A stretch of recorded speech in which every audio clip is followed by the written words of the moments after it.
ओम नमो भगवते वासुदेवाय नमः। ओम नमो नारायणाय नमः। जय श्री कृष्णा, जय श्री कृष्णा, जय श्री कृष्णा।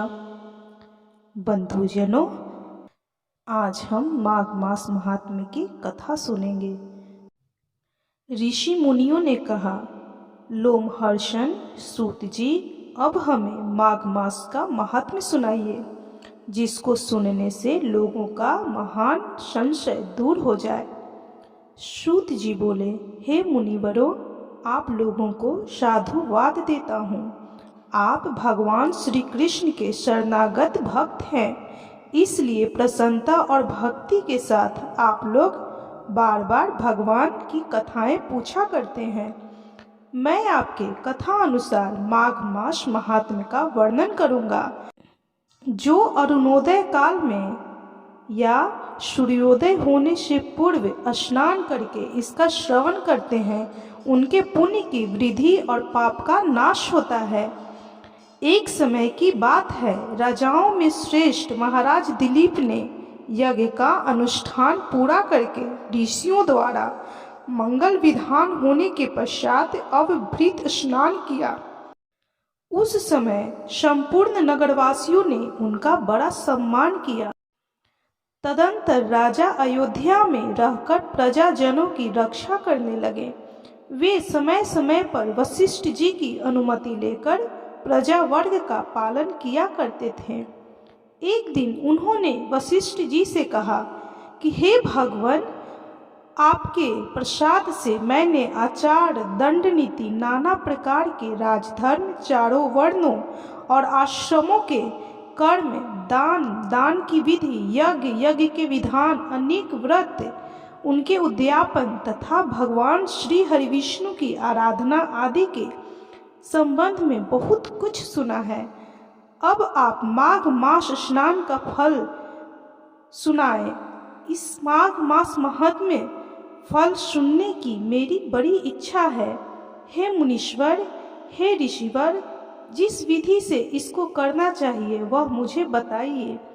वशिष्ठ जी ने कहा कि हे राजन, मैं तुम्हें माघ मास स्नान का फल बतलाता हूँ, इसे ध्यान से सुनो। जो लोग होम, यज्ञ तथा इष्ट पूर्ति कर्मों के बिना ही उत्तम गति प्राप्त करना चाहते हों, वे माघ मास में प्रातः काल बाहर के जल में स्नान करें। जो गौ, भूमि, तिल, वस्त्र, स्वर्ण और धान्य आदि वस्तुओं का दान किए बिना ही स्वर्ग लोक में जाना चाहते हों, वे माघ मास में सदा प्रातः काल स्नान करें। जो 3-3 रात तक उपवास, पृछु और पराग आदि व्रतों के द्वारा अपने शरीर को सुखाए बिना ही स्वर्ग पाना चाहते हों, उन्हें भी माघ मास में सदा प्रातः काल स्नान करना चाहिए। वैशाख में जल और अन्न का दान उत्तम है। कार्तिक में तपस्या और पूजा की प्रधानता है तथा माघ मास में जप, होम और दान, ये तीनों बातें विशेष हैं। जिन लोगों ने माघ मास में प्रातः स्नान, नाना प्रकार का दान और भगवान श्री हरिविष्णु का स्तोत्र पाठ किया है, वे ही दिव्य धाम में आनंद पूर्वक निवास करते हैं। प्रिय वस्तु को त्याग और नियमों के पालन से माघ सदा धर्म का साधक होता है और अधर्म की जड़ काट देता है।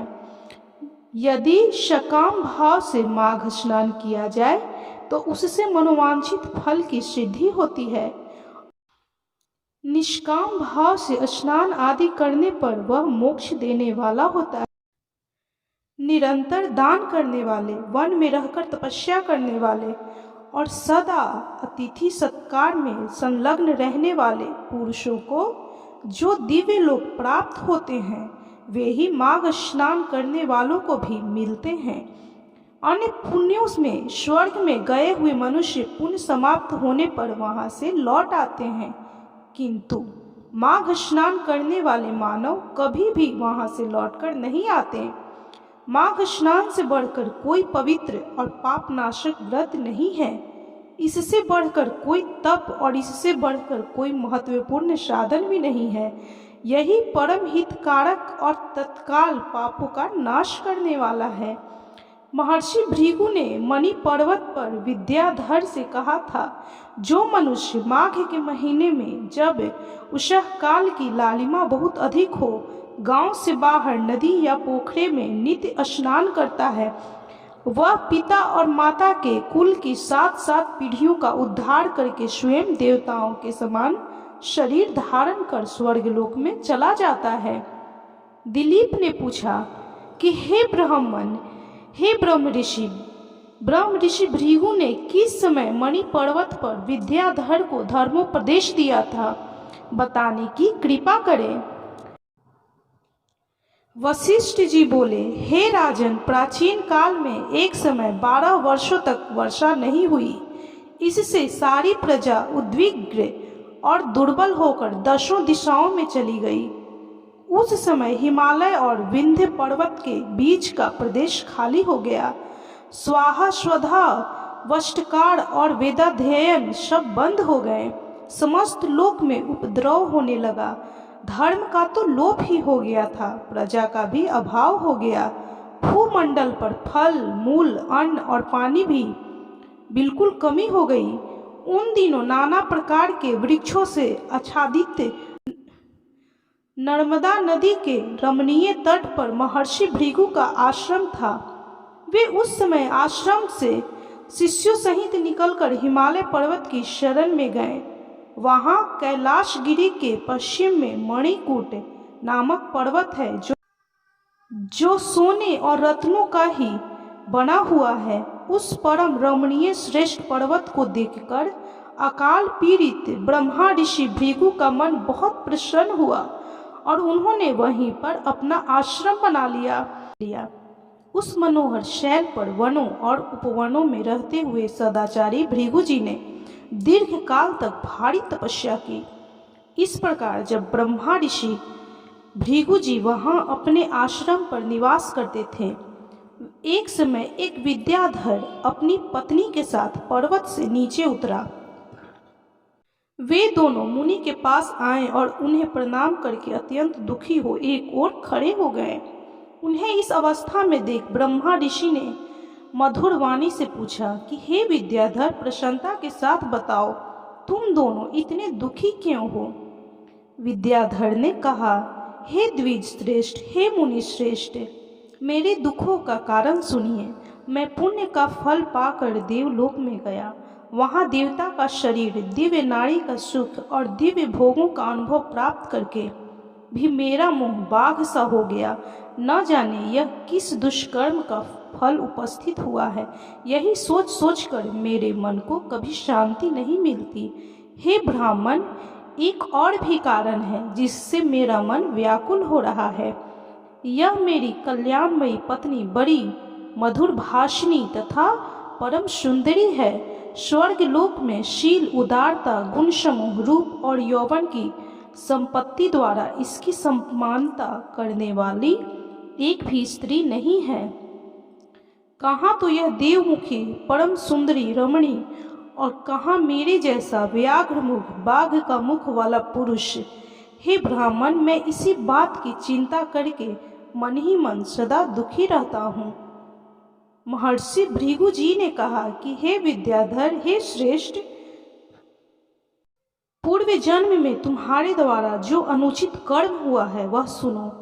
निषिद्ध कर्म कितना ही छोटा क्यों न हो, परिणाम में वह भयंकर हो जाता है। तुमने पूर्व जन्म में माघ के महीने में एकादशी को उपवास करके द्वादशी के दिन शरीर में तेल लगा लिया था। इसी से तुम्हारा मुंह व्याघ्र बाघ के समान हो गया। पुण्यमयी एकादशी का व्रत करके द्वादशी को तेल का सेवन करने से पूर्व काल में इलानंदन पुरूरवा को भी कुरूप शरीर की प्राप्ति हुई थी। वे अपने शरीर को कुरूप देख उससे दुखी बहुत हुए और गिरिराज हिमालय पर जाकर गंगा जी के किनारे स्नान आदि से पवित्र हो प्रसन्नता पूर्वक कुशन आसन पर बैठे। राजा ने अपनी संपूर्ण इंद्रियों को वश में करके हृदय में भगवान का ध्यान करना आरंभ किया। उन्होंने ध्यान में देखा भगवान का श्री विग्रह नूतन नील मेघ के समान श्याम है उनके नेत्र कमल दल के समान विशाल हैं। वे अपने हाथों में शंख, चक्र, गदा और पद्म धारण किए हुए हैं। उनका श्री अंग पीतांबर से ढका हुआ है। वक्ष स्थल में कौस्तुभ मणि अपना प्रकाश फैला रही है तथा वे गले में वर्णमाला धारण किए हुए। इस प्रकार श्री हरि विष्णु का चिंतन करते हुए राजा ने प्राणवायु के मार्ग को भीतर ही रोक लिया और नासिका के अग्रभाग पर दृष्टि जमाए कुंडलिनी के मुख को ऊपर उठाकर स्वयं सुषुम्ना नाड़ी में स्थित हो गए। इस तरह 1 मास तक निराहार रहकर उन्होंने दुष्कर तपस्या की। इस थोड़े दिनों की तपस्या से ही भगवान श्री हरि विष्णु संतुष्ट हो गए। उन्होंने राजा के 7 जन्मों की आराधना का स्मरण करके उन्हें स्वयं प्रकट होकर प्रत्यक्ष दर्शन दिया। उस दिन माघ शुक्ल पक्ष की द्वादशी तिथि थी। सूर्य मकर राशि पर स्थित थे। भगवान वासुदेव ने बड़ी प्रसन्नता के साथ चक्रवर्ती नरेश पुरूरवापर शंख का जल छोड़ा और उन्हें अत्यंत सुंदर एवं कमनीय रूप प्रदान किया। वह रूप इतना मनोहर था कि जिसमें देवलोक की नायिका उर्वशी भी आकृष्ट हो गई और उन्होंने पुरूरवा को पति रूप में प्राप्त करने की अभिलाषा की। इस प्रकार राजा पुरूरवा भगवान से वरदान पाकर कृतिकृत हो गए। अपने नगर में कृतिकृत होकर लौट आए। विद्याधर, कर्म की गति ऐसी ही है, इसे जानकर भी तुम क्यों खिन्न होते हो? यदि तुम अपने मुख की कुरूपता दूर करना चाहते हो तो मेरे कहने से शीघ्र ही मणिकूट नदी के जल में माघ स्नान करो। वह प्राचीन पापों का नाश करने वाला है। तुम्हारे भाग्य से माघ मास बिल्कुल ही निकट है। आज से 5 दिन के बाद ही माघ मास आरंभ हो जाएगा। तुम पौष के शुक्ल पक्ष की एकादशी तिथि से ही नीचे वेदी पर सोया करो और 1 महीने तक निराहार रहकर तीनों समय स्नान करो। भोगों को त्याग कर जितेंद्रिय भाव से तीनों काल भगवान श्री हरि विष्णु की पूजा करते रहो। हे विद्याधर, हे श्रेष्ठ, जिस दिन माघ शुक्ल एकादशी आएगी उस दिन तक तुम्हारे सारे पाप जलकर भस्म हो जाएंगे। फिर द्वादशी के पवित्र दिन को मैं मंत्र पूत कल्याणमयी जल से अभिषेक करके तुम्हारे मुख कामदेव के समान सुंदर कर दूंगा। फिर देवमुख होकर इस सुंदरी के साथ तुम सुखपूर्वक क्रीड़ा करते रहना। विद्याधर, माघ के स्नान से विपत्ति का नाश होता है और माघ के स्नान से पाप नष्ट हो जाते हैं। माघ स्नान सब व्रतों से बढ़कर है तथा यह सब प्रकार के दानों का फल देने वाला है। पुष्कर, कुरुक्षेत्र, ब्रह्मावर्त, पृथुदक, अविमुक्त क्षेत्र, काशी, प्रयाग तथा गंगा सागर संगम में 10 वर्षों तक शौच संतोषादि नियमों का पालन करने से जो फल प्राप्त होता है वह माघ के महीने में 3 दिनों तक प्रातःकाल करने से ही मिल जाता है। जिनके मन में दीर्घ काल तक स्वर्गलोक के भोग भोगने की अभिलाषा हो उन्हें सूर्य के मकर राशि पर रहते समय जहाँ कहीं भी जल मिले प्रातःकाल स्नान करना चाहिए। आयु, आरोग्य, रूप, सौभाग्य एवं उत्तम गुणों में जिनकी रुचि हो उन्हें सूर्य के मकर राशि पर रहने तक प्रातःकाल अवश्य स्नान करना चाहिए। जो नरक से डरते हैं और दरिद्रता के महासागर से जिन्हें त्रास होता है उन्हें सर्वथा प्रयत्न पूर्वक माघ मास में प्रातःकाल स्नान करना चाहिए। देवश्रेष्ठ, दरिद्रता, पाप और दुर्भाग्य रूपी कीचड़ को धोने के लिए माघ स्नान के सिवा दूसरा कोई उपाय नहीं है। अन्य कर्मों को यदि अश्रद्धापूर्वक किया जाए तो वे बहुत थोड़ा फल देते हैं, किंतु माघ स्नान यदि श्रद्धा के बिना भी विधि पूर्वक किया जाए तो वह पूरा फल देता है। गांव से बाहर नदी या पोखर के जल में जहाँ कहीं भी निष्काम या सकाम भाव से माघ स्नान करने वाला स्त्री या पुरुष इस लोक और परलोक में दुख नहीं देखता। जैसे चंद्रमा कृष्ण पक्ष में क्षीण होता है और शुक्ल पक्ष में बढ़ता है, उसी प्रकार माघ मास में स्नान करने पर पाप क्षीण होता है और पुण्य राशि बढ़ती है। जैसे समुद्र में नाना प्रकार के रत्न उत्पन्न होते हैं, उसी प्रकार माघ मास में आयु, धन और स्त्री आदि संपत्तियां प्राप्त होती है। जैसे कामधेनु और चिंतामणि मनोवांछित भोग देती हैं, फल देती हैं, उसी प्रकार माघ स्नान सब मनोरथों को पूर्ण करता है। सतयुग में तपस्या को, त्रेता में ज्ञान को, द्वापर में भगवान के पूजन को और कलयुग में दान को उत्तम माना गया है। परंतु माघ मास स्नान सभी युगों में श्रेष्ठ समझा गया है। सबके लिए, समस्त वर्णों और आश्रमों के लिए माघ का स्नान धर्म की धारावाहिक वृष्टि करता है।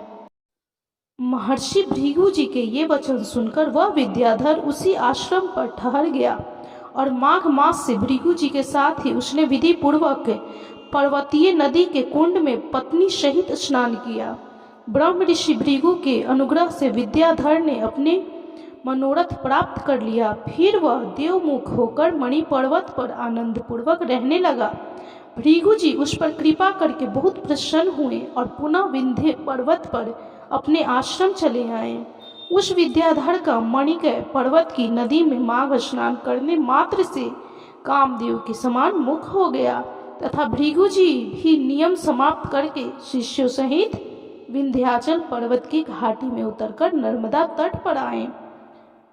वशिष्ठ जी कहते हैं कि हे राजन, ब्रह्मा ऋषि भृगु के द्वारा विद्याधर के प्रति कहा हुआ यह माघ महात्म्य संपूर्ण भुवन का सार है तथा नाना प्रकार के फलों से विचित्र जान पड़ता है। जो व्यक्ति, जो मनुष्य इस व्रत कथा का प्रतिदिन श्रवण करते हैं, ध्यान से सुनते हैं या किसी को सुनाते हैं, वह देवता की भांति समस्त सुंदर भोगों का प्राप्त कर लेते हैं। तो बंधुजनों, आप भी इस कथा को जरूर सुनिए और जितना हो सके शेयर कीजिए। यदि आपके द्वारा इस कथा का महात्म्य कोई और भी सुनेगा तो उसका पुण्य फल भी आपको जरूर प्राप्त होगा। तो बोलिए ओम नमो भगवते वासुदेवाय नमः, ओम नमो नारायणाय नमः। जय श्री कृष्णा, जय श्री कृष्णा, जय श्री कृष्णा। यह वीडियो, यह माघ मास महात्म्य की कथा आपको कैसी लगी कमेंट जरूर करें।